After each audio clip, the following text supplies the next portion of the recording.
Oh, even at weekends. Exactly. So no midnight films, parties. It should be regular as much as possible. As much as one can. Yes. Make it regular. Yes. How about food, exercise? Are there any rules around those? Yes. So those are some of the don'ts.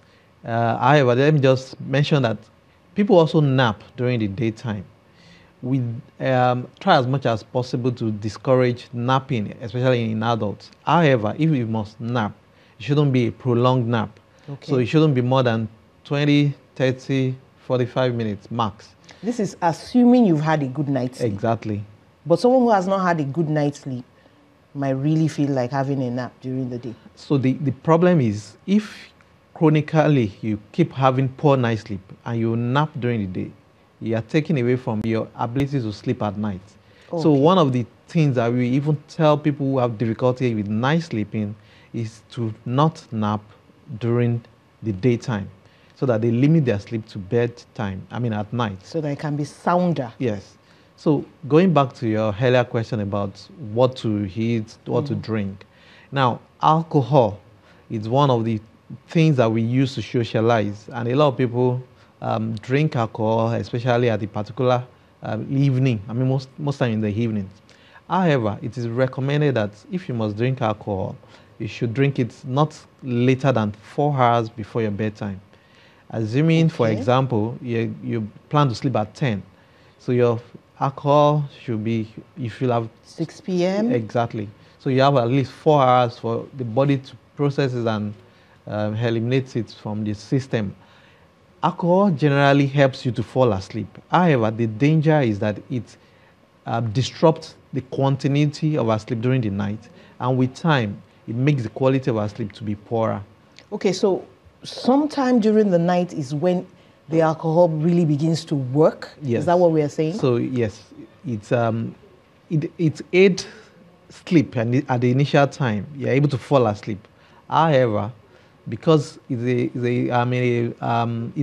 effect is in the central nervous system, it tends to have problems with our brain waves during the night, and you keep waking and sleeping, waking, and so you have a disrupted and unrefreshing sleep. So alcohol eventually is not actually a very good bedtime habit.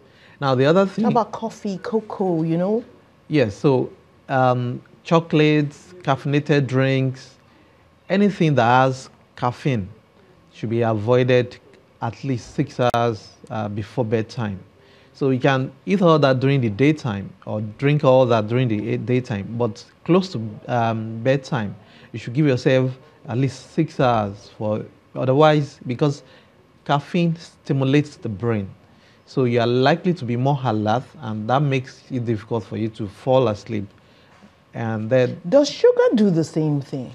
Well, food generally, because at the end of the day, most of the things we eat is converted to what we call glucose, and that's sugar.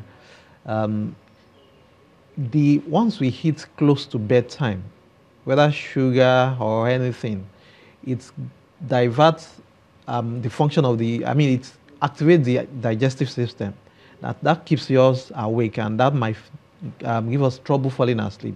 So we advise that at least 4 hours be given before the time we have our dinner and our bedtime. So going by what you say, you shouldn't eat after 6 or 7.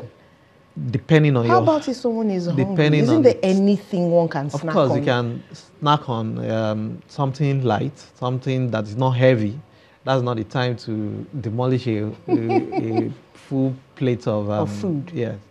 So you can snack, especially if you are hungry, because hunger can also wake you up. So it's not good to go without having your dinner, but it's also not good to have heavy meals or spicy meals that will trouble your stomach in the night. What's the relationship between sleeping and cell phones? And cell phones. Gadgets. There's always a lot of talking about cell phones, the TV. Is there a problem with watching TV or looking at your phone before you go to sleep? Okay, so there's the light. It's actually the light. There's a connection between the perception of the light, especially the blue part of the light, and our brain sensing oh, it's daytime. Oh. So if you are using your phone your phone at bedtime or laptop and all those things without adequate, there are some devices that the blue part of the light beam is eliminated. So Okay. if you do that consistently, you are deceiving the brain that this is daytime, and that creates some alertness in the brain, and that is the problem. And that disturbs sleep. Exactly. Since we're talking so much about light and daytime, does daytime play a role? Exposure to daylight, does it play a role in good sleep? I mean, in sleep rhythm, sort of. Definitely. People, especially outside is in other part of the world where, and during winter you have shorter day, Shorter days, and yes. then the longer nights.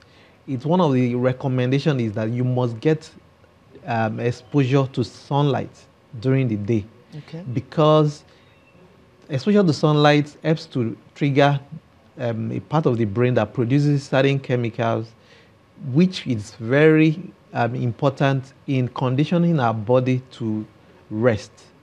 So melatonin is one of these hormones that are produced. So exposure to light at the appropriate time is very important in maintaining good and qualitative sleep. See, some people feel they must get up at night to use the bathroom, and this part of the world, sometimes there's no ambient light. You've got to use your phone or a torch. How many times can sleep be interrupted for it to still be qualitative? You'll answer that after the break. Let's take a quick break. We'll be back to answer that question.